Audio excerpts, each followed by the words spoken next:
Hello, hi there. Hopefully you guys can all see me. Great.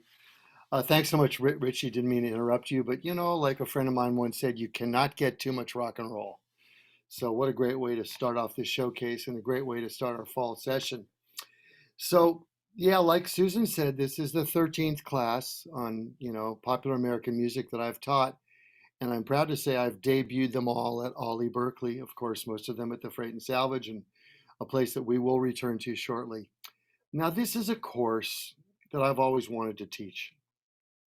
And we're going to take a deep dive into the music and the story of six of the greatest American rock and roll bands, groups that really have defined the genre.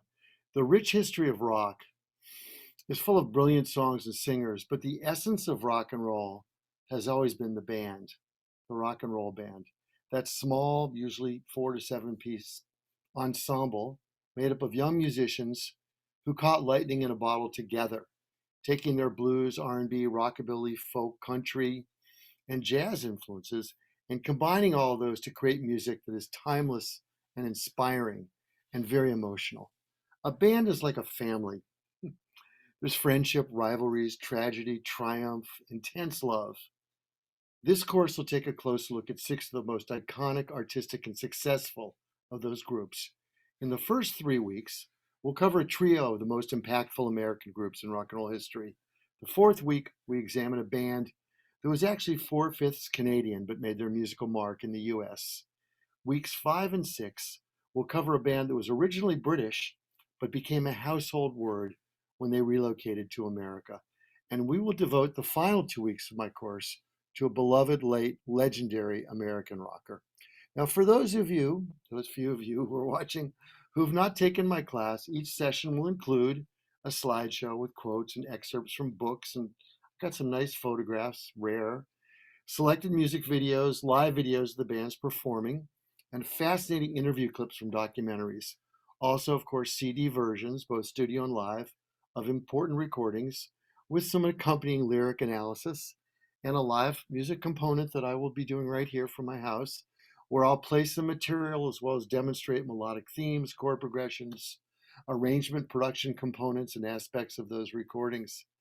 And also, finally, our chat room will be ongoing, interactive, and in real time.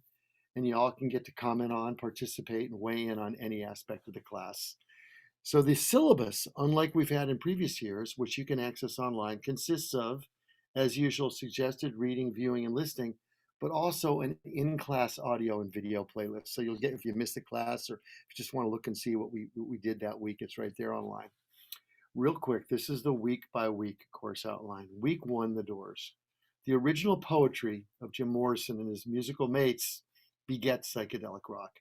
They were there at the very beginning in LA. They forged their own brand of psychedelia tinged blues based rock, led by their brilliant, mercurial, and tragically short lived supernova poet and charismatic frontman Jim Morrison.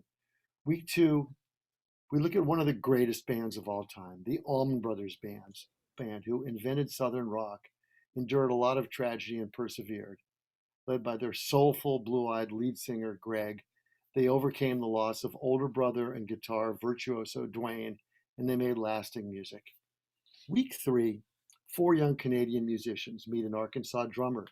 They join up with fellow Arkansasan wild man Ronnie Hawkins. They back up Bob Dylan, and they go on to create timeless American records as the band. Led by their chief songwriter and guitarist, Jamie Robbie Robertson, they were the quintessential pros, both live and in the studio. Never a wasted note. Week 4 is something very close to home, East Bay, in fact, from El Cerrito to the Bayou, with heavy doses of hooks and soulful singing. John Fogerty and his high school buddies, Creedence Clearwater Revival, despite being torn apart by greed and betrayal, made their everlasting mark on rock and roll. The second half of the course, week 5, starts with Fleetwood Mac Part One, the English years, 67 to 74, up from the blues rock pubs of London in the 60s, the struggle to make it as pop stars in their native land, great records, critical acclaim, a revolving door of excellent guitarists, and no hits until Part 2. They come to America in 75.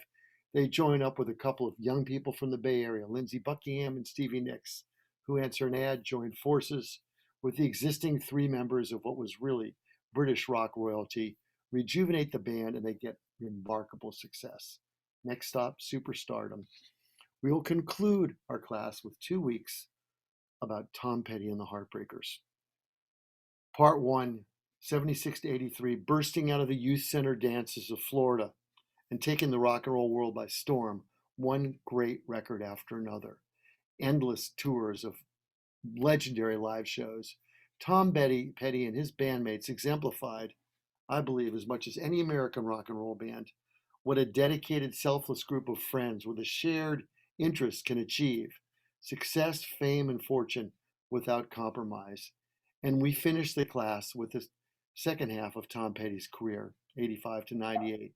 He becomes the modest and beloved elder statesman, now rocking out in rock and roll heaven, no doubt, keeping the flame burning and the legacy of honest rock and roll alive, always true and beholden to his loyal fans.